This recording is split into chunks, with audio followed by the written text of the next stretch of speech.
And it starts with Moro Hamura as an individual endowed with dual powers. Moro, an orphan boy, is identified as an ancient dragon due to his memories from two past lives. In his first life, he was Prince Flaga, a swordsman who harbored feelings for his sister. In the subsequent life, he was Shu Sora, the magician king of the Netherworld, supported by his lover, the Netherworld Witch. During an entrance ceremony, Moro dozes off, later being jolted awake by Satsuki. Upon observing her, Moro discerns she's the reincarnation of his sister, Shiracha, from his previous existence. He encounters Shizuna, who kisses him, recognizing him as her past life's lover, Shu Sora. All three are placed in the same class. Their instructor introduces them to the Shurigan arts. During a demonstration, Satsuki becomes embroiled in a dispute with a skeptical student, leading to a duel. Despite her best efforts, she's overpowered. As she's threatened, Moro intervenes, challenging the student. In the ensuing duel, Moro's struggles, his inexperience evident. Just when it seems he's destined for defeat, words of encouragement from Satsuki, reminiscent of their past lives, ignite his latent powers. Moro skillfully draws upon his past life's weapon, Saratinga, and with newfound prowess, he overwhelms his opponent. However, this surge of power leaves him drained and unconscious. He awakens after receiving a restorative kiss from a young girl, Maya. The school's principal clarifies Moro's identity as an ancient dragon. Subsequently, Jin Suguri approaches Moro, informing him of his promotion to rank C, and extends an invitation to join the Strikers, a team specialized in combating metaphysical threats. Shizuno had already accepted an invitation to join the team when Satsuki expressed her desire to be a part. However, her request was declined due to her perceived lack of strength. Later, the two girls go shopping for a gift for Moro when they encounter a nine-headed metaphysical creature. Despite their attempts to subdue it within the mall, Satsuki gets trapped, and while Shizuno tries to save her, she's gravely injured, turning to stone. Just in time, Moro arrives and saves the day. With Shizuno's reminder of his latent power, he successfully defeats the monster using a blend of magic and swordsmanship.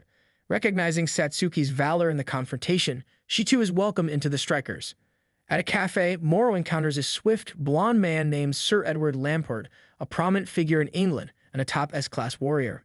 Moro later discovers connections between his peers and powerful figures. Maya is the school principal's sister, while Shizuno's elder brother is the academy's chairman.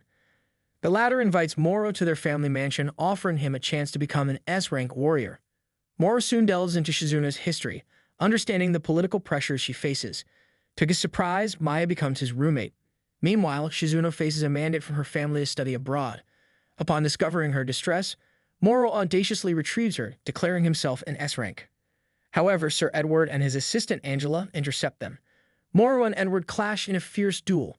The tide seems unfavorable for Moro until Maya intervenes, granting him an advantage. With renewed vigor and strategy, Moro manages to overpower Edward. Moro and Edward fight again. Moro breaks Edward's sword. Edward then uses another weapon, a silver armor with a spear. Their fight damages the nearby land. Moro hits Edward's helmet and wins. Moro then uses a strong spell called Cassidus that freezes Edward and a mountain. Edward gives Moro an S rank as a prize. Later, the principal takes the striker team to an island to train. Each person picks what they want to practice. Satsuki races Momo but keeps losing. At night, she asks Moro to help her run faster. Moro tells her to use her own skills, not just run, but he changes his mind when he understands why she wants to run fast.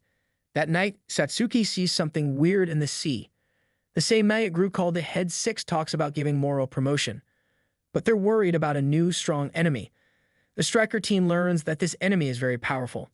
They decide to leave the island with all the people. But Vasilisa, a top fighter from Russia, thinks it's a good time to test Moro. Moro, Satsuki, Shizuno, and Maya decide to fight the enemy, but all strikers come to help. They make a plan to fight from far away. But the enemy grows small bugs to fight back. Moro fights and cuts off one of its arms.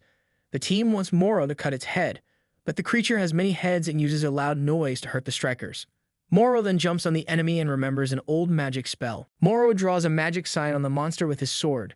When he uses it, the monster blows up. Vasilisa sends Alina, a student from Russia, to beat Moro so Japan doesn't have two top fighters. Alina says she likes Moro, but he's unsure about her. They go on a date where she shares her past. Shizuno learns from Angela that Alina, known as the Man-Eater, once hurt Edward. Alina is following orders because her brother's in danger.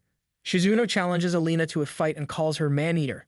Using ice magic, Shizuno creates a dragon, but Alina fights back, showing she really is the Man-Eater.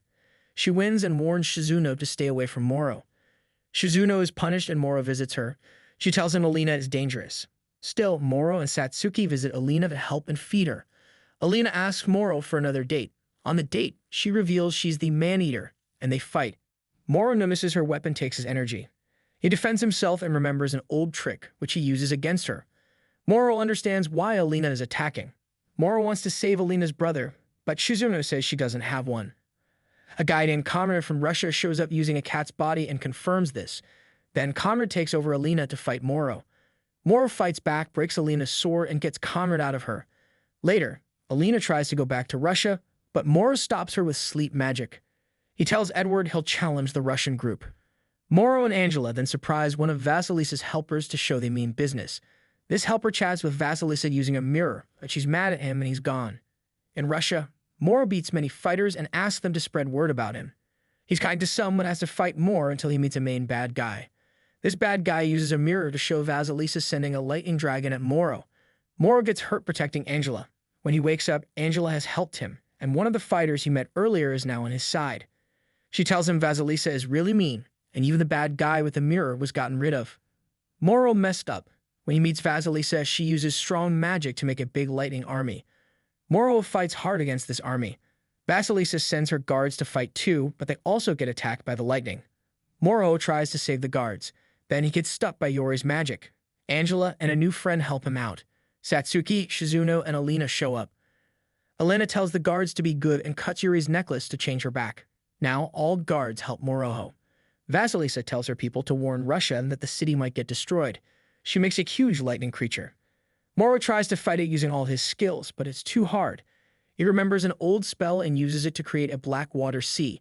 This sea traps and breaks the big creature.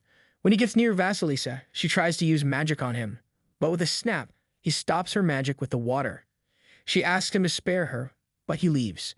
That night, Moro talks to Shizuno about a scary dream. He saw a monster that always hurt him in his past. Later, when going back to school, he's late because of a big problem in Russia. Edward tells Angela how Moro beat this problem. Meanwhile, Satsuki rests with Maya. Satsuki feels a monster is near. Ando, a top Japanese fighter, says a big dragon is coming soon. The next day, the sky is dark and the big dragon shows up. It looks for Satsuki at school. When it finds her, it chases her, but a group called the Strikers fight it. The dragon is fast and can stop or make any magic with its eye. Moro learns of the fight and remembers the dragon always chased him in his past and hurt his loved ones. The Strikers keep trying to fight the dragon. The school leader faints, saving Maya, and asks her to open a magic door. Edward helps Maya, and they call for Moroho. When he comes, he tells everyone to leave. He fights the dragon, but his sword breaks. The dragon then turns Satsuki and Shizuno into statues. Angry, Moroho hits the dragon many times and uses a strong spell that could destroy the city. Satsuki and Shizuno speak to their past selves and return to help Moro. Calmer now, Moro uses all his old skills. The Strikers help Moro make a strong spell. The dragon tries to stop it, but Angela throws a knife in its eye. Moro, Satsuki, and Shizuno use their magic together and defeat the dragon. That's the end of the story. Please like the video.